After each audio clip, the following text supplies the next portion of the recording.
Let's get you caught up on From the Ground Up.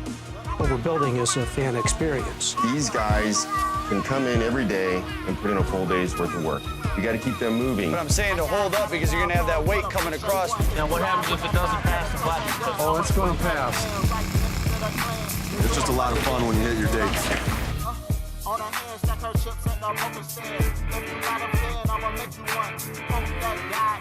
November 13th, 2017. The first shovel of dirt was removed from a 62-acre plot of land just west of the Las Vegas Strip.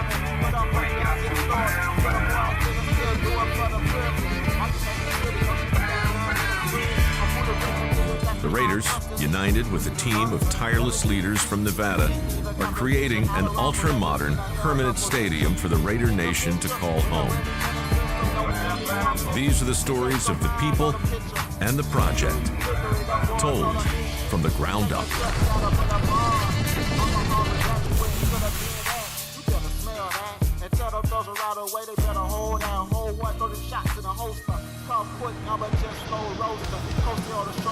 Pressure and heat over time can convert something coarse to something brilliant and beautiful.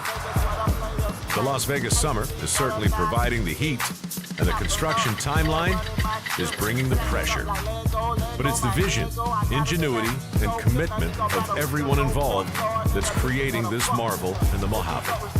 After all, this city is no stranger to forming something dazzling out of virtually nothing. You see, Las Vegas originated as a resupply stop for caravans heading to California in the 1800s. But it wouldn't be until the influx of workers on the Hoover Dam some 50 years later that the city began to take shape. Cheap electricity allowed the hypnotic neon glow to blossom. From the Rat Pack era to the mega resorts, agreeable weather and incredible topography, coupled with the relentless spirit of Las Vegas, has turned what was once just a thoroughway into a destination.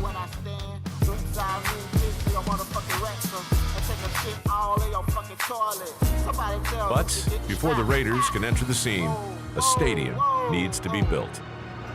Back on site, the core and decks are moving along now that the design is completed. Yeah. He's coming right here right now.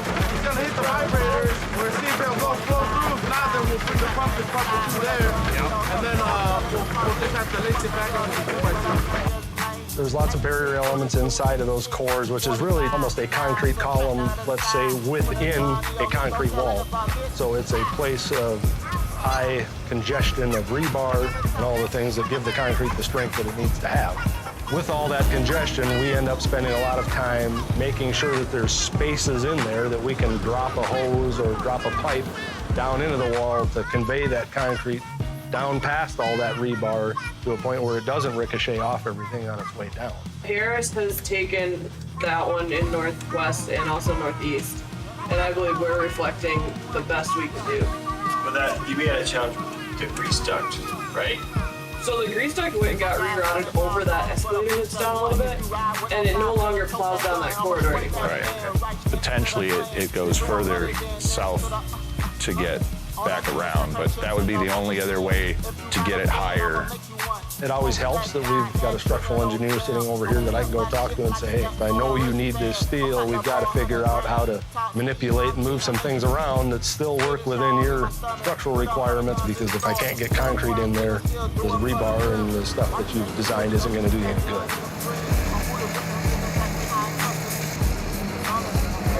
The team is pushed to increase work surfaces, get vertical as quickly as possible, and get more people working, all so that the building's complex and time-consuming steel structure can begin to be placed. How are you looking on this deck? I think we're trying to go for a Tuesday pour right now. We're looking on track to try to get the Tuesday pour, barring we don't have any more difficulties at the wall over there. Dario! Thank you. Thank you, Dario. Hey, you're doing a great job, Dario. Thank you. Thank you. I think you might be the best water boy we have. You're everywhere at once. Hold on, Rod. We got no more mud. I've been a cement mason in town since 2006. With Vegas being a small town, everybody knows everyone. You know, it's not just like employees that I'm working with. It's like those are my friends too, and people I've known. So we all kind of respect each other. That's good right there. Try to get one to here too. I'll check it in a second once we get the laser back. Good, good. Angel, Angel. Get the corners. We want to do a good job too. Like, we actually get excited if the floor is flat. We kind of have a thing to where the flatter the floor is, you know, I might be buying pizza and sodas, you know, on the next floor if we do a good job. So there you go, Hector. There you go.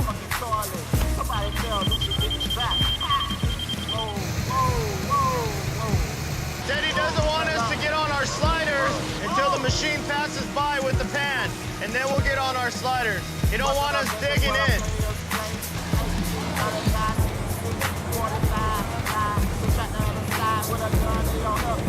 Okay, I think they sink down. So just check it on our wet right there. It's all about getting ready for, we got to go vertical. The landing area is prepared, but before the steel can be raised, it must be laid out accurately. This is done by coordinating the Virtual Design and Construction System, or VDC, with the crews in the field via satellite. Today, we're basically setting targets on steel. The steel is going to be the skeleton of the building. This has to be dead on for everything to work. We have a model, a three-dimensional model that we have created that has all the assembly pieces of the steel and just some rough coordinates on where they want to place them. So what they do is they place them on the ground, they assemble the pieces and make sure that they all fit and everything's square. And then from there, they take them with the crane and pick them up. Using the bullseyes attached to each piece of steel and a known point set in the ground, GPS allows the crew to accurately know when each piece is correctly aligned. Of course, when you pick it up with the crane, you're going to have a little bit of shifting, a little bit of movement. But what we want to do is tighten up as best as possible on the ground, and that way we have as little work as possible once we get it up in the air and in the stadium. I mean, really, the best thing we want to do is just pick it up and drop it on the bolts and weld it. And so this is a big part of it because by putting these points on the ground and then laying the steel on top of it, it allows us to get a visual of where that steel needs to go in and out and how the Legos are all going to fit together. With everything finally set to go, the team of steel erectors is ready for the first big lift, a 113,000-pound piece of steel. That's approximately the weight of 8 elephants, 100 grizzly bears, or 25,000 chihuahuas.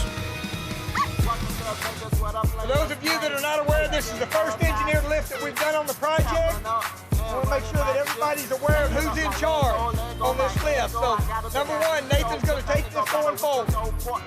This particular lift ticket is going to be for the first truss column of 4211. Total weight of 113,400 pounds. Crane capacity is good for 108,000 pounds. Percentage of that chart is going to be at 76.81%. Once this is over, Bo will take his crew, they'll hook to the assembly, they'll start standing it up. Once it's stood up in a vertical position, he'll hold it about a foot off the top of those mats and verify the weight. Once the weight's verified, we're good. He'll sit it down on ground on dunnage, and there's a temporary shoe that makes those columns the same elevation in order to stand it up correctly without getting the center of gravity off. That shoe will be removed. Then once that's all done, go ahead and hoist it into position. We'll also have the surveyor set up here shooting the in and out, side to side, to make sure that we're in tolerance with our shots. Just reiterating what we talked about yesterday, guys. Access on and off the truss column is via the boom lift. We've got the permit in place to exit out of the boom lift. You got to use the swing gate. Don't be climbing over the rails, and no climbing the columns. We said it all along. If you can't mitigate a hazard, you don't do the job. Need to make sure we walk down the column, make sure that as we stand it up, nothing is loose on it, nothing falls off. Make sure there's no hitchhikers, okay? Pay attention to your footing, where you're walking, your travel path. Know before you go, okay? Know before you go. So far, it's been a long push from everyone on site to get to this moment. The lift of the first steel is a major milestone.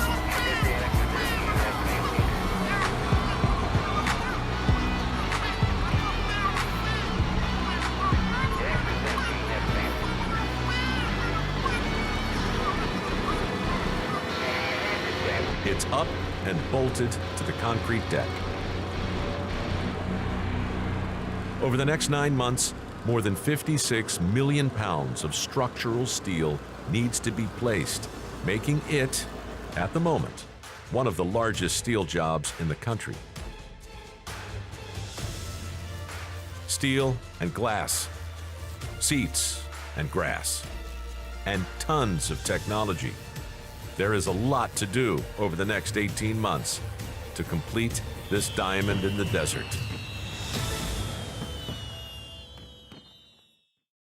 Stay with us as we race to keep up with the team's rapid progress on site. Explore the construction of the field tray that'll house the natural grass playing field, the massive Paris-style doors, and the iconic torch. We'll take a deep dive into the high-tech and human interest in this unprecedented look at what it takes to build a state-of-the-art stadium from the ground up.